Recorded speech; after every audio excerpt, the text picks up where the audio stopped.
Hi, I'm James Pigman. I'm an account executive at Brookside Studios. Welcome to our Marketing Minute Monday. This is Charlie Girl. She's going to be helping us out today and just kind of hanging out with us as well. I want to get right into it and talk to you about the right way to join a conversation on social media concerning current events and crisis. You know, if you're a small business owner or a marketing manager or you run a social media account of any kind, this is for you. And I'm going to give you a guide to help you do post in time of crisis and time of need that's really going to be able to have you be in good standing with your audience.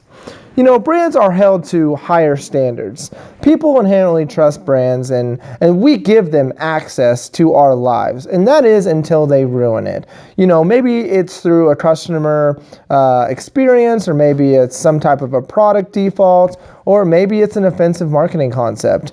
You know, once they've lost you, they've lost you. And it seems like in the last 7 years or so, a lot of brands are going to social media to express solidarity in crisis or events. And sometimes it's worked out, but sometimes it hasn't. So I want to get right into it. The number one thing I want to show you is that brand infusion is okay, but product and mascot is never okay. I'm gonna show you an example. So Cinnabon released a tweet, and they put out a tweet whenever Carrie Fisher passed away.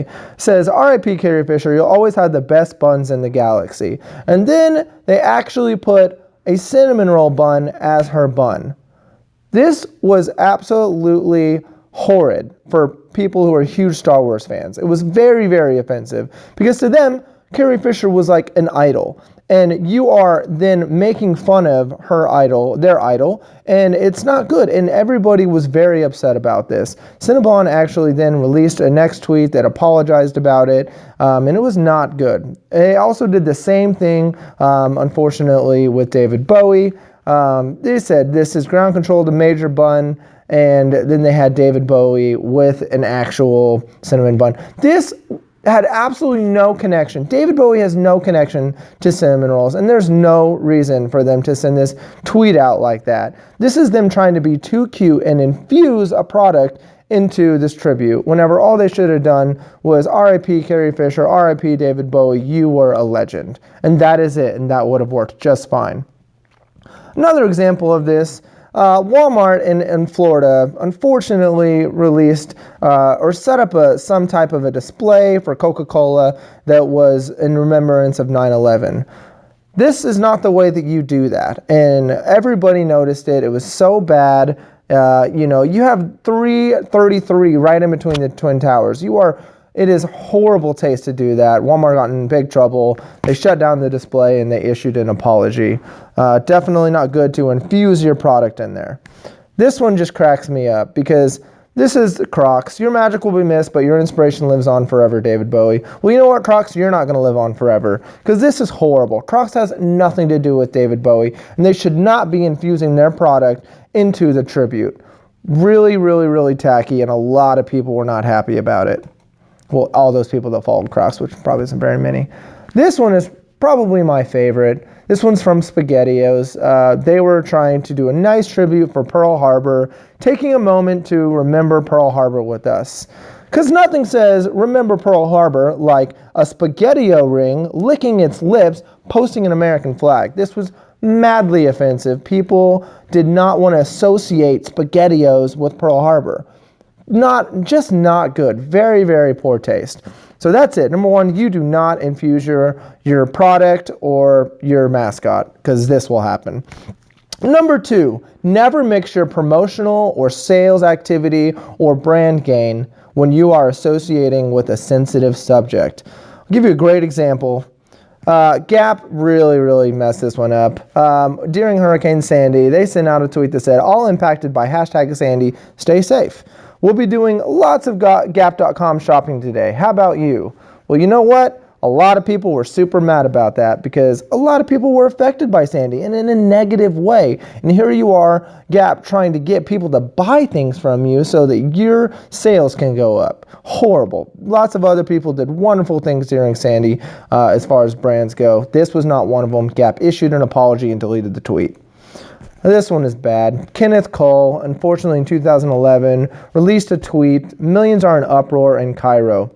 Rumor is they heard about our new spring collection and now available online. Get out of here. Kenneth Cole, nobody cares about your spring collection in Cairo. Nobody cares about it. You know what? You messed this up huge, big time. You issued a huge delete or a huge apology and you deleted it. It was bad. Even Charlie Girl didn't like that one.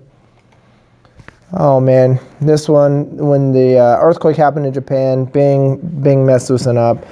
Unfortunately, they said that they would give $1 for every retweet that somebody did for this particular tweet, up to $100,000. People were so mad about this that Bing came back hours later and basically just said, you know what, we messed that up, here's $100,000 to the Red Cross. Why in the world are you going to associate this horrible, horrible catastrophe in Japan with you trying to get your Twitter notoriety up? Big fail, big fail.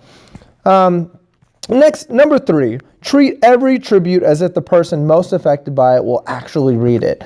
You know, it was really sad when Robin Williams died. Everybody was really heartbroken.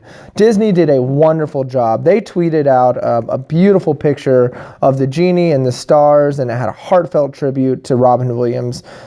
It was beautifully done, and you know what? Everybody accepted it great. And if his family, and I'm sure they did see that, and when they saw it, I'm sure that they absolutely loved that. And they were very, very touched by that.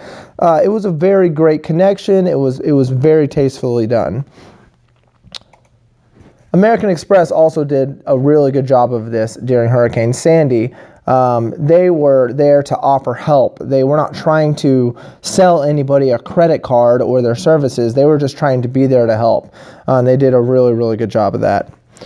Number 4, just because it's happening doesn't mean that you need to mention it. When Prince passed away, Cheerios sent out a tweet that said, #Prince, rest in peace. This would have been fine. However, they did infuse their product and they put that small little O and capped it off with the I. That right there got people extremely fired up. Leandra Olivia said it the absolute best, no. Somebody else said that they threw out their Honey Nut Cheerios boxes in their Cheerios boxes and they told Cheerios to go rest in peace themselves. They were not happy with it. You know what? There was no reason for Cheerios to mention it. There was no connection with Cheerios or Prince, none at all. And so there really wasn't a reason for them to engage in that type of a tribute. I'll tell you who did do it right is Chevrolet. They had a beautiful brand connection with Prince because the little red Corvette. Baby, that was much too fast. This was a beautiful tweet heard around the world. It was ran in newspapers. It was on billboards. I mean, they did everything with this, and they capitalized on it, and they should have, because there was a beautiful connection that Prince had with Chevrolet. So they did this 100% correct. So there you have it. You want to be selective and you want to be strategic in all the conversations that you join. Think of your post in a time of crisis or a catastrophe as a sentence. Focus all of your letters and all of your words, basically, until you focus all your letters and all of your words onto the actual content. Then the only thing your brand should have is that little period. And that's your signature, and that's what your brand should leave. So these are 4 tips that are going to keep you out of trouble. You're going to be relevant, you're going to join the conversation, and you're going to be effective. I'm James Pigman with Marketing Minute Monday from Brookside Studios. Next week we have Kristen Lee joining us. Tune in, look forward. Say bye, Charlie Girl.